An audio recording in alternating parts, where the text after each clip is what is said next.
Will the ISS just fall out of the sky in 2030? What is going to happen when we're finished with the International Space Station? Let's dive into why we're retiring this incredibly important laboratory, how it'll come back to Earth, and why we can't preserve it up there or bring it down and put it in a museum. Also, what might come next for low Earth orbit? Let's dive in. The ISS is an incredible piece of history. It's been continuously occupied since November 2000, and thanks to Space Station, we have 25 years of experience of what it's like to live and work in space day to day. But the ISS is getting old.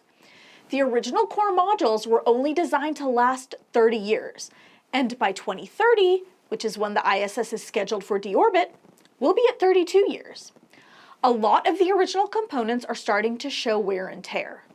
For example, over on the Russian side of the space station, there's an air leak in the Zvezda module that's just getting worse, and they haven't been able to fix it. There are multiple tiny stress fractures in one of the docking ports that has a Progress module attached. Progress are the Russian resupply spacecraft that are also used to boost space station's orbit. Now, we've known about this since 2019, and despite a lot of troubleshooting from cosmonauts, they still haven't been able to pin it down, and it's getting worse. The problem is that there are multiple microfractures, and every time they fix one, there's another to take its place. Plus, Russia's space program isn't exactly well funded right now, so they're having to make do with what they have. Russia has gotten to the point where they just keep the hatch closed all the time when the docking port isn't in use. That works for this leak, but what happens if something like this occurs when there's no simple solution? This leak is a huge deal, and there's not much we can do about it. It's just one example of how the ISS is aging, and it's probably time for the next thing. Space is a difficult and harsh environment for spacecraft to exist in. So then, what is the plan to deorbit the ISS? For a while, NASA looked to Roscosmos for an answer. Roscosmos is the Russian space agency. It's a joint responsibility to manage the ISS's end of life in a responsible manner. The thing is the size of a football field and weighs nearly 1 billion pounds or 453 million kilograms. Letting it deorbit in an uncontrolled reentry could be catastrophic. But we thought it might be possible to attach 3 Progress spacecraft to the space station in order to control that deorbit. The Russian side controls ISS propulsion, and Progress is the spacecraft that we already use to boost the ISS. The idea was to bring the ISS down in one piece with the 3 Progress spacecraft controlling descent to ensure that whatever didn't burn up in the atmosphere came down within about a 2,000-kilometer radius of ocean. But why not break it down in multiple pieces? Well, as Dana Weigel, the ISS program manager at NASA, has pointed out, the ISS was designed to be assembled in space. It was never designed to be disassembled, and the cost of doing so, just for preservation, would be astronomical. NASA doesn't have that kind of budget, and there's no spacecraft currently that's large enough to bring down significantly sized pieces of the ISS after the Space Shuttle's retirement. However, NASA has partnered with the Smithsonian to make sure smaller pieces will be preserved.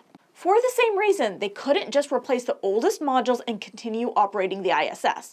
While they can replace things like solar panels and other equipment, those core modules just weren't designed to be taken apart or replaced. But it turned out that the plan of using multiple Progress spacecraft wouldn't work. There still wouldn't be enough power for the size of the ISS and how much control you'd need through that atmospheric drag. Plus, the Russian segment just wasn't designed to operate 3 Progress spacecraft at the same time.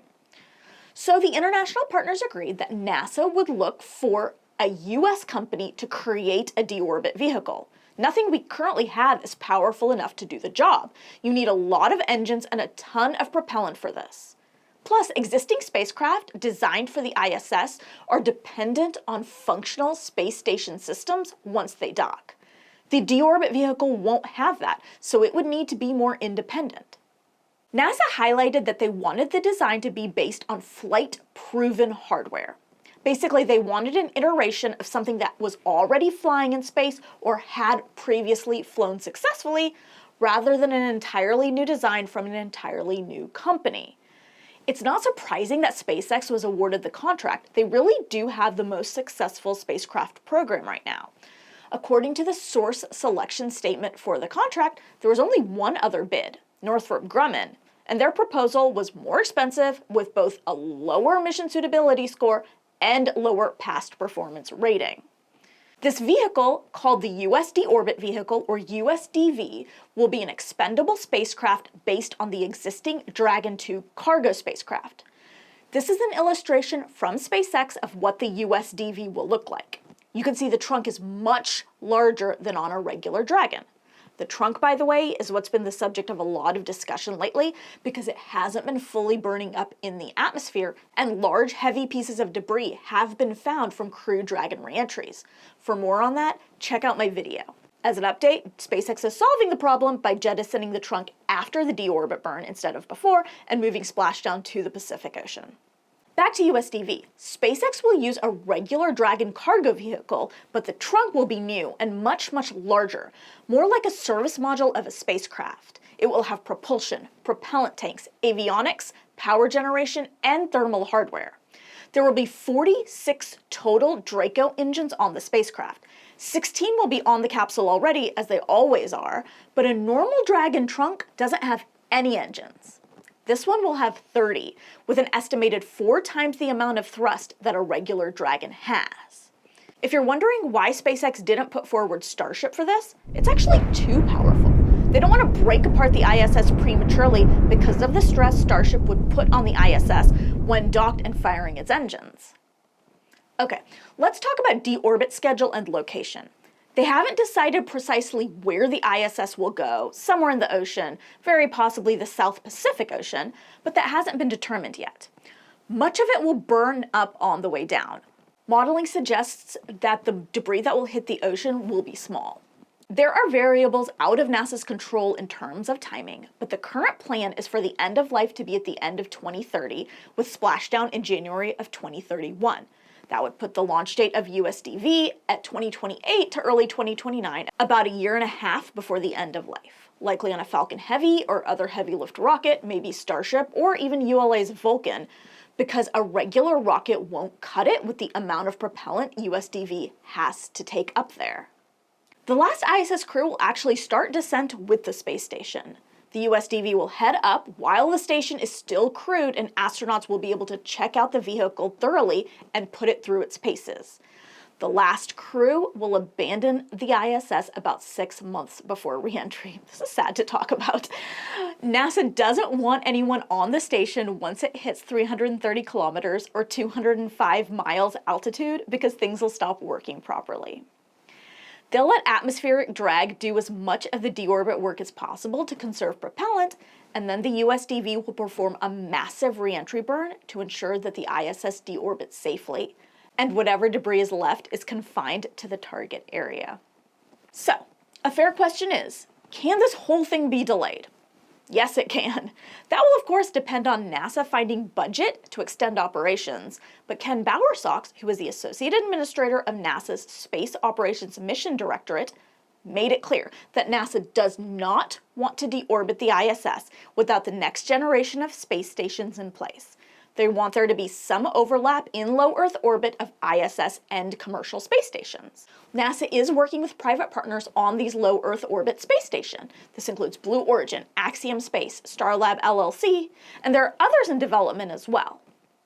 The idea is that there would be a space station to pass the torch to. This isn't the end of space stations in low Earth orbit. It's the beginning of the next phase of turning low Earth orbit over to commercial providers and NASA focusing on the Moon and Mars and beyond with the Artemis program. Okay, but why deorbit the ISS? Why not boost its orbit and leave it up there as a museum or bring it down in pieces to be able to save some of it? Well, a lot of that just comes down to money. NASA is operating in a limited budget environment, and they have to make do with the money that Congress gives them. I hear a lot of complaints because I talk so much about budget and money when it comes to NASA, but budget is everything. They cannot do anything without money, and they can't fund everything they want to in every way they want to. They have to make compromises. But also, it's just not really practical. Here's the thing. Space station requires constant maintenance. It was never designed to operate independently without crew aboard. You can't just boost the orbit, turn off the lights, and leave it there indefinitely as a museum. It's not going to survive that. Even at a higher orbit, the ISS would require reboosts every couple of years.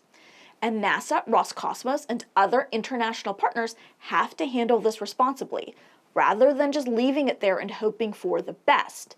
To boost it even higher than this, where it wouldn't require as regular reboosts, they'd still have to design a new vehicle because the current ones we have just are not powerful enough.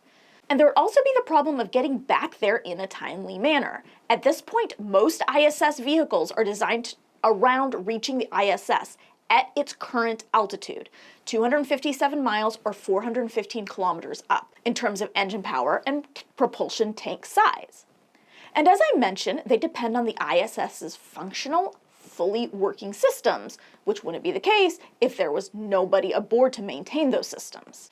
There's also the problem with space junk. If they boost the ISS into a higher orbit and then leave it there, the debris environment is intense. Space station would likely disturb this debris and create an even bigger problem for itself and other spacecraft. It's not really a good option. The likelihood it would be destroyed by impact of space debris at a higher orbit is much higher. And with no one aboard to maneuver space station to avoid this debris, it would fragment and then fall back to Earth in an uncontrolled re-entry. NASA also talked to private industry about handing the ISS over to commercial space. But there's a problem with that. The ISS is international, a joint partnership between NASA, Roscosmos, the ESA, European Space Agency, CSA, Canadian Space Agency, and JAXA, the Japanese Space Agency. It's not something that a private company or multiple companies could just easily take over.